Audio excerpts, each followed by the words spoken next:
Rubber stamp അല്ല governor പദവി എന്ന് തെളിയിച്ച ആരിഫ് മുഹമ്മദ് ഖാന് ശേഷം രാജേന്ദ്ര ആർലേക്കർ കേരള ഗവർണറായി എത്തുമ്പോൾ ആശങ്കയൊഴിയാതെ സംസ്ഥാന സർക്കാർ. ആരിഫ് മുഹമ്മദ് ഖാനെ പോലെ സർവകലാശാല വിഷയങ്ങളിൽ നേരിട്ടിടപെടുന്ന അർലേക്കറുടെ വരവ് ഇടത് സർക്കാരിന് വെല്ലുവിളി ഉയർത്തും. ജനുവരി 3-ാം വാരം ആരംഭിക്കുന്ന നിയമസഭാ സമ്മേളനത്തിൽ അവതരിപ്പിക്കുന്ന നയപ്രഖ്യാപനത്തിലും ഗവർണറുടെ നിലപാട് പ്രധാനമാകും. കേരളത്തിലേക്കുള്ള രാജേന്ദ്ര വിശ്വനാഥ് അർലേക്കറിന്റെ വരവിന് ഏറെ രാഷ്ട്രീയമാനങ്ങളുണ്ട്. പുതിയ ഗവർണറായി അദ്ദേഹം സത്യപ്രതിജ്ഞ ചെയ്തതോടെ രാഷ്ട്രീയമാനവും ഏറി. റബ്ബർ സ്റ്റാമ്പല്ല ഗവർണർ പദവി എന്ന് തെളിയിച്ച ആരിഫ് മുഹമ്മദ് ഖാന് ശേഷം രാജേന്ദ്ര അർലേക്കർ കേരള ഗവർണറായി എത്തുമ്പോൾ ആശങ്കയൊഴിയാത്തത് ഇടത് സർക്കാരിനാണ്.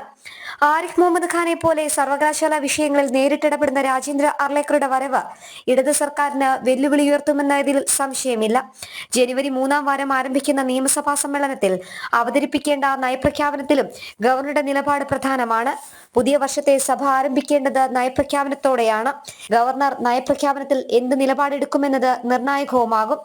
വിരമിച്ച ജഡ്ജിമാരായ വി ഷെർസി, അശോക് മേനോൻ എന്നിവരെ ഉപലോകായുക്തമാരായും PSC അംഗമായി ഋഷ ടി ഗോപാലിനെയും നിയമിക്കാനുള്ള സർക്കാർ ശുപാർശ ഒപ്പിടാതെയാണ് ആരിഫ് മുഹമ്മദ് ഖാന്റെ മടക്കം.